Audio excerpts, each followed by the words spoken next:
President Xi Jinping is in Malaysia now as part of his state visits to Southeast Asian countries, including Vietnam and Cambodia. During the trip, China looks to strengthen economic ties, boost connectivity, and deepen regional cooperation and integration.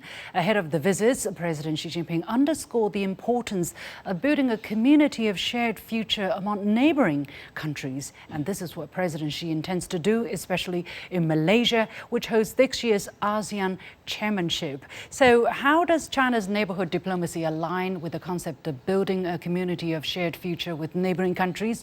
What steps are China and ASEAN countries taking to defend the global multilateral trading order, especially given Washington's recent tariff blitz? Welcome to this special edition of The Point with me, Li Xin, coming to you from Beijing. I'm pleased to be joined from Hong Kong by Professor Cheng, founding director of the Center on Contemporary China and the World at the University of Hong Kong. From Ho Chi Minh City, Vietnam, by Professor Nguyen, faculty member of Fulbright University of Vietnam. And from Malacca, Malaysia, by Peter Cheng, research associate of Malaysia-China Friendship Association. Gentlemen, welcome to The Point. First of all, let's talk about some concepts here, and bear with me. This may sound boring, may sound difficult and abstract, but it is very important because China lay out its policies and diplomatic strategies according to these important concepts.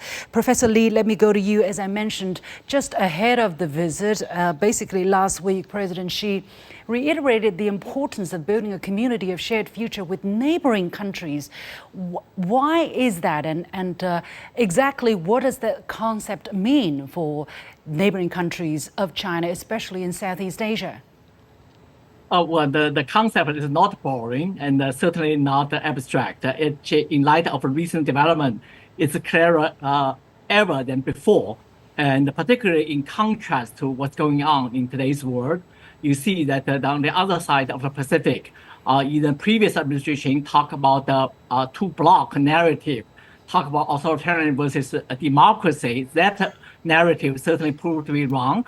But now the Trump administration talk about unilateralism, American hegemony, American isolationism, and protectionism. So China provide a contrast with that broad concept. Talk about regional integration, economic cooperation, and the peace and prosperity for common development, and also the concept of the collective security.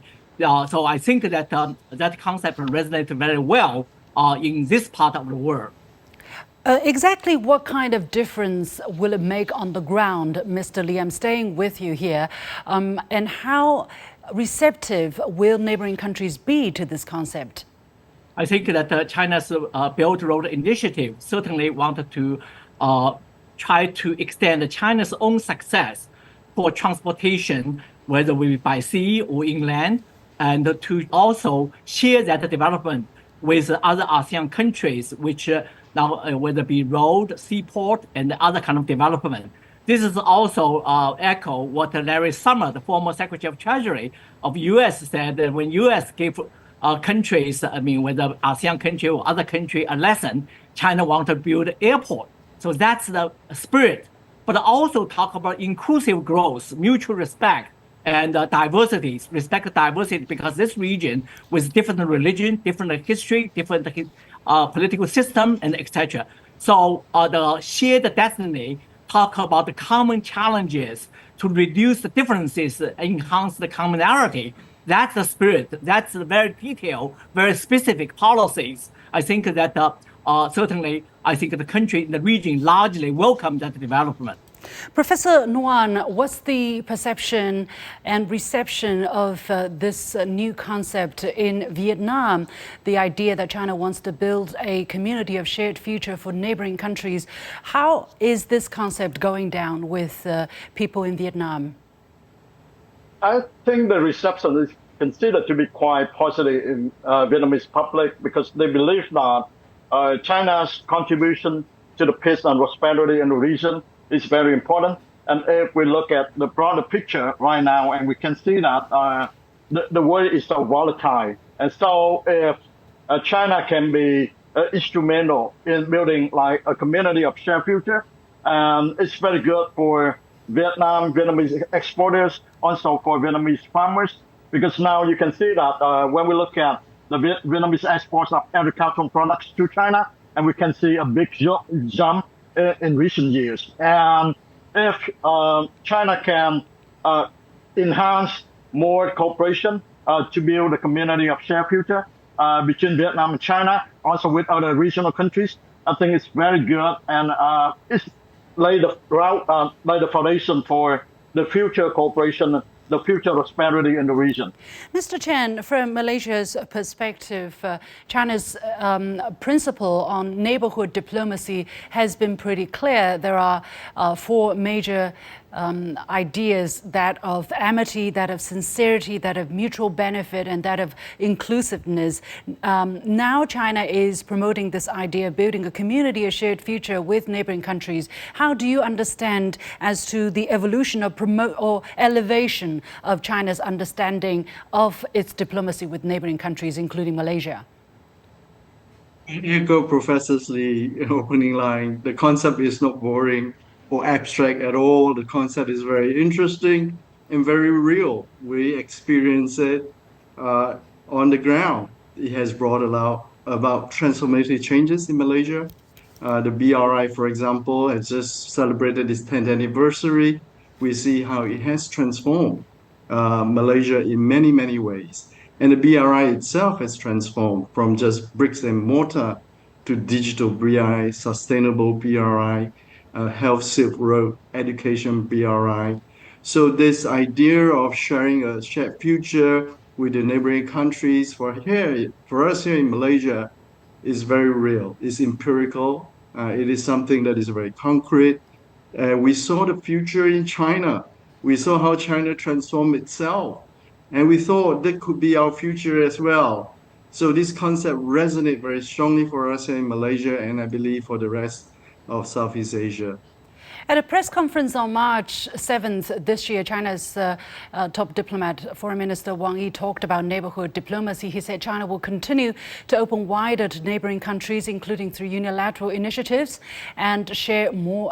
Remember, this is unilateral initiatives, not unilateral tariffs, and share more development benefits with its neighbors. And that Asia is not an arena for big power rivalry. It should become a demonstration field for international cooperation. Professor Lee, how does this trip by President Xi to the three Southeast Asian countries demonstrate China's diplomacy principles in this regard? Well, this is another great opportunity for China to enhance its collaboration with the region. ASEAN countries, as we know, is the largest trading partner for China. Actually, Chinese diplomacy shifted a few years ago. United States is not what Chinese leaders said, the emphasis of emphasis. The real emphasis already shifted to ASEAN country and to EU, although US and China still remain as the most important bilateral relationship. But because of domestic situation in the United States and will remain quite problematic for a long time, China put a lot of emphasis on this region. Now, ASEAN, with 700 million people with different political, cultural, economic background, with its own diversity, China wanted to enhance, celebrate the diversity, but also talk about common challenges. The challenges are, on one hand, this is the region, it's the most dynamic economic region, particularly with the rise of middle class. Over the past quarter of century, the size of middle class in this region increased by tenfold, especially in countries like China, Indonesia, Malaysia, and etc. Now, also, this is a region, as we know, maintained precious peace for the past 40 years. Now, look at the preceding 4 decades. This is the most dangerous war-ridden region. So what a great contrast. I think that the Asian Pacific, and especially ASEAN and China, wanted to make a great effort to maintain that region to be peaceful and prosperous. Yeah, so Xi Jinping's visit certainly enhanced that objective. Now, also, there's the cultural messages, because 70 years ago, the so-called Bangkok conference talked about Asia way moving forward, largely successful. It's a celebrate diversity and peace. So it's a great time to celebrate that Asian spirit.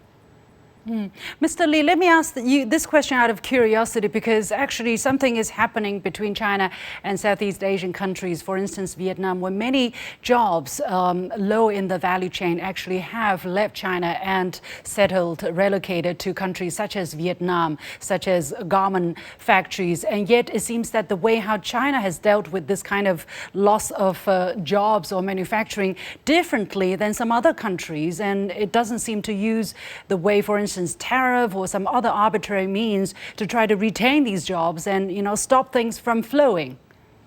Well, absolutely, because actually China and Vietnam can complement each other because in the value chain, they're in different stage.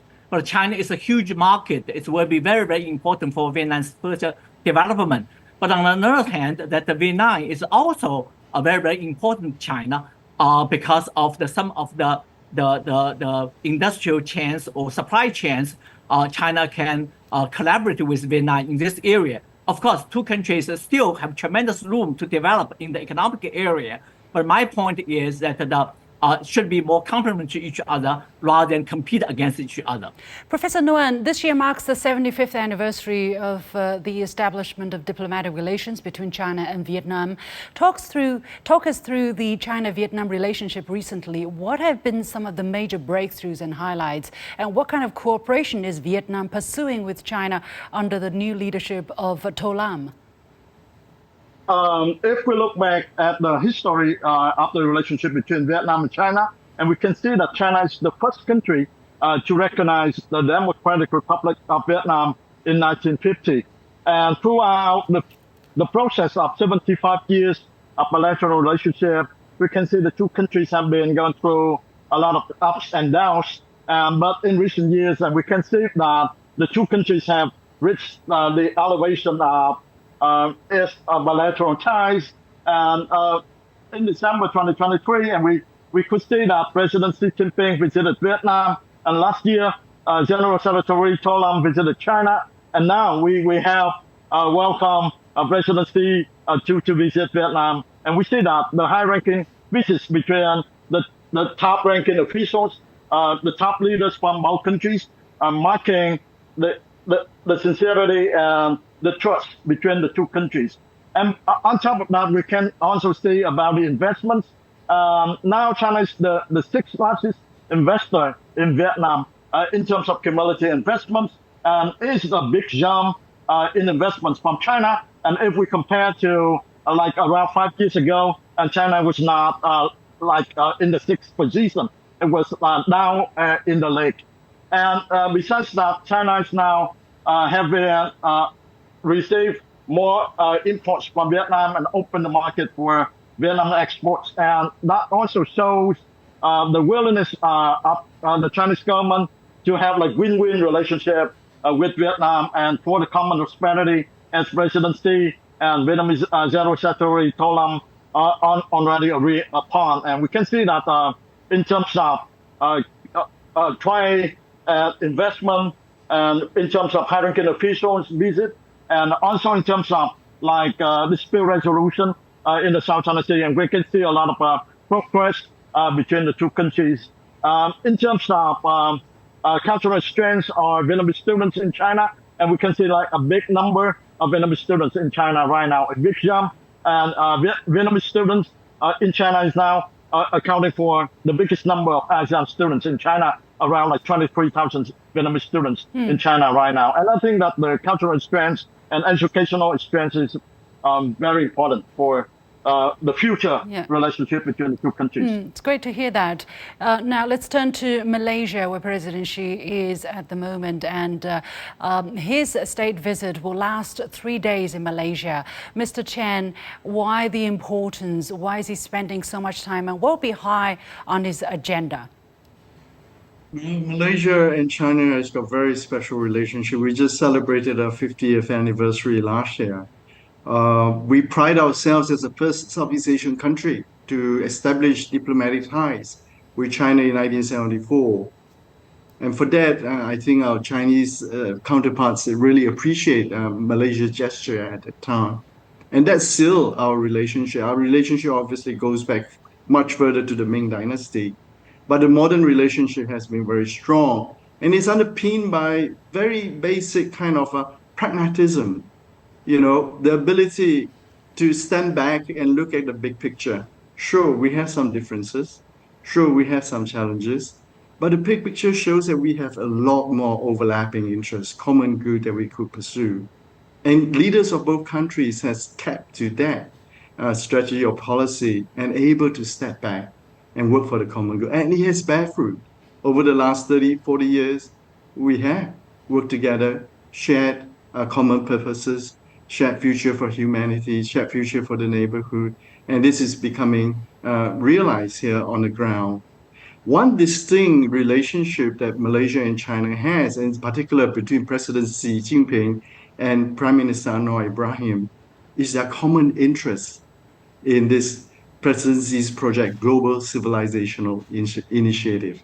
Well, the economic level is in the spotlight as we speak for obvious reason because of the great uncertainty that the Trump administration has bestowed on the world, if that is the correct word. China has been Malaysia's largest trading partner for the sixth consecutive year.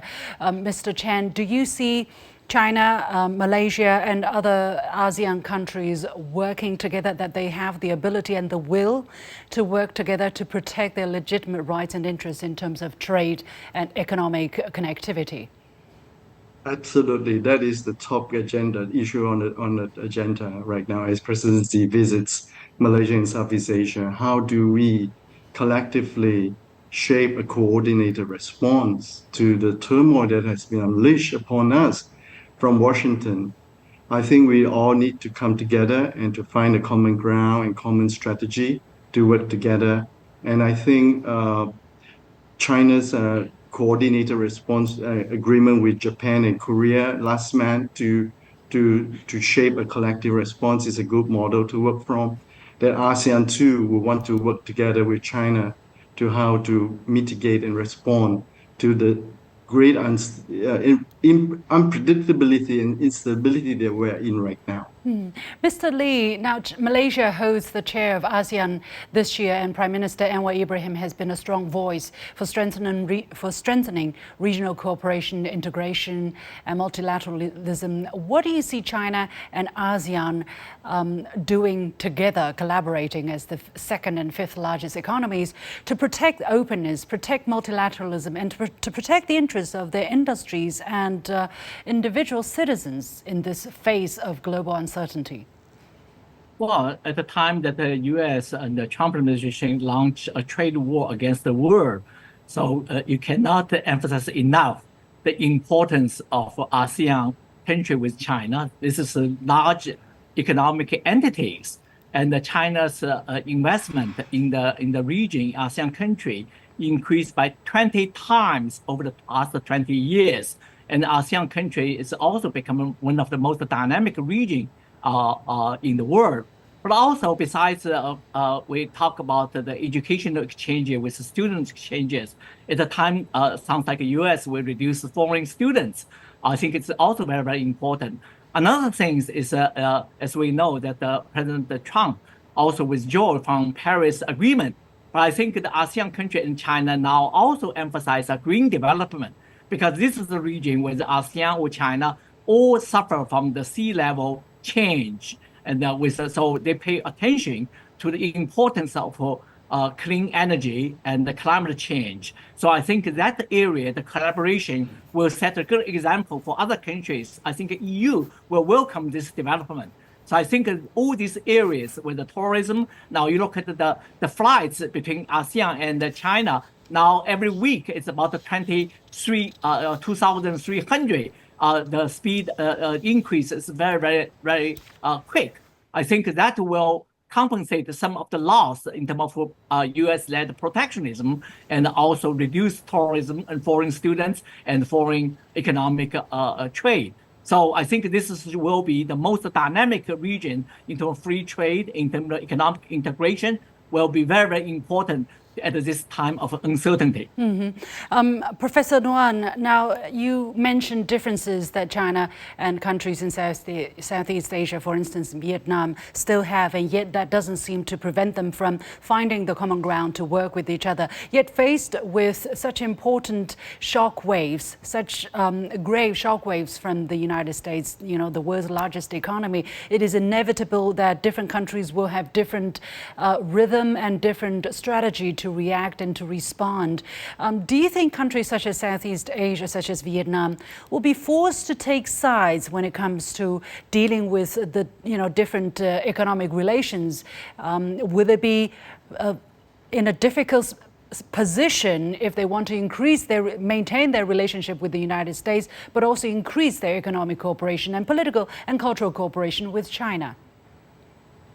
I think that Vietnam, as well as other regional countries, is like a small and middle powers in the region, do not want to take sides. And we don't want to get stuck in the power rivalry in the region. I think that a small power or middle power like Vietnam wants to develop cooperation and collaboration with rich powers, and we want to maximize our benefits. And I think that that's the principle of Vietnam.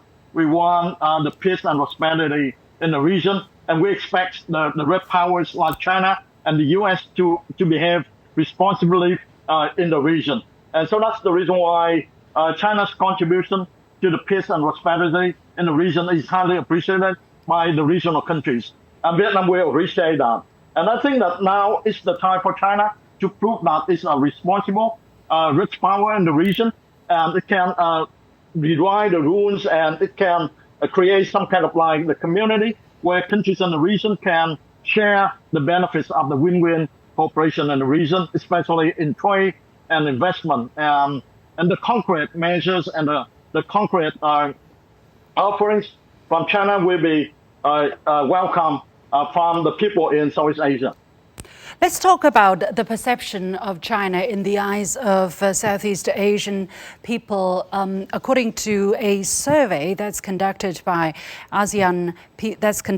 Foreign Policy Community of Indonesia and the Economic Research Institute for ASEAN and East Asia, the survey is called ASEAN People's Perception Survey. It was done in 2024. From an economic perspective, perceptions of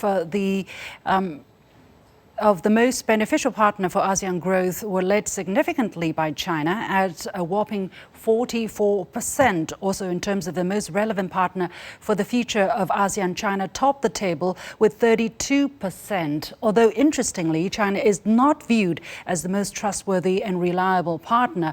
Actually, China is viewed as one of the least trustworthy and reliable partner. Mr. Cheng, this is just one such survey. We're not exhausting the list, and we do not know how objective it is, but it does show to me some kind of contradictions here. What do these numbers tell you? Exactly how do people on the ground view the role of China? Does this survey speak more or less to the complicated perception of feelings people in the region are having about their relationship with China?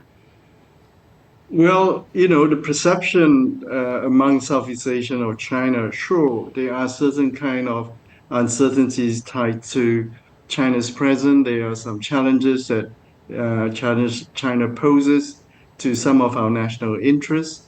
But I do not think it is an overwhelming sort of sentiment that China is a untrustworthy partner or unreliable partner. I do not know what is the basis of the survey is, but my own reading of other surveys seems to show contradictory results. There was a lot of evidence on the ground, both on our Malaysian own surveys, that shows that there is a lot of positive reception to China's presence within Malaysia. We feel it on the ground. We can feel it in our day-to-day living, both at a personal macro level and also at a macro and national level. So we consistently see over the past decade or so that China has been a positive presence in our country and in this region. How do you see China's role going forward, Mr. Cheng? Because some people are actually putting China's visit or the visits by the Chinese president as a way of China to court Southeast Asian for the sake of expanding its regional influence, especially at this perfect time that the United States has created for China. How do you look at it? I mean, these visits were planned way ahead. You know, people wouldn't know when and how ferocious the U.S. tariffs would be coming down. Yeah, we always found that China has been very respectful towards ASEAN. There are two principles that underpins ASEAN. One is the principle of neutrality, and the other one is ASEAN centrality. We do not want to take sides, as President Nguyen has already mentioned many times, and we want to have our own sovereignty, ASEAN centrality. Both these two principles, China respects. China never asks us to choose sides. China participate in ASEAN-led summit to play, quote unquote, a junior partner in forums where we lead. China doesn't want to dominate the relationship, and we really respect that, and we appreciate it. And we really see China as indispensable right now for us moving forward. And we appreciate it and visit right this week to Vietnam, and right now in Malaysia, and tomorrow to Cambodia, reinforce that relationship. Mr. Lee, how do you see the importance of this visit to China? It happened on the heels of the chaos that has been created or self-inflicted by the United States. And yet, as I mentioned, these visits were planned way ahead.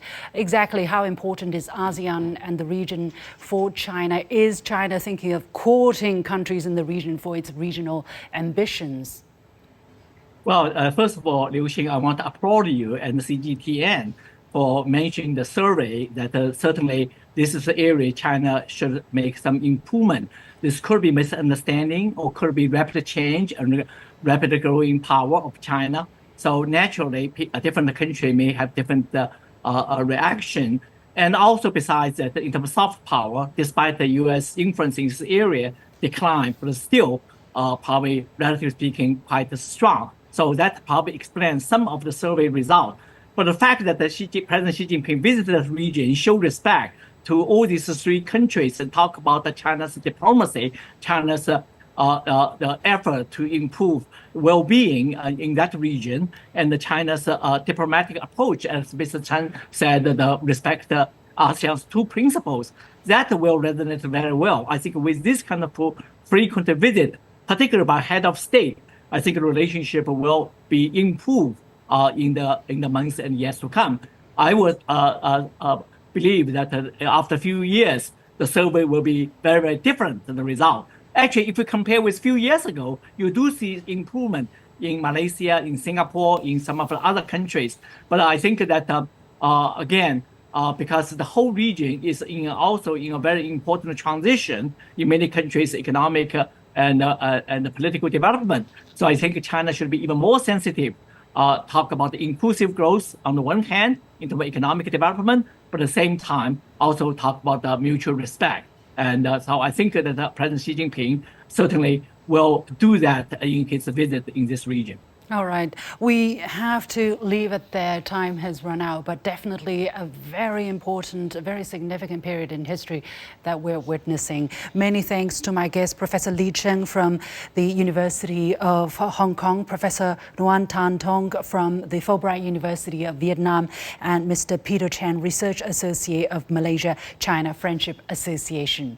With that, we come to the end of this special edition of The Point with me, Li Xin, coming to you from Beijing. As always, you can follow me on Facebook and X using the handle Li Xin in Beijing. On behalf of the whole team, thank you for watching. You've got The Point.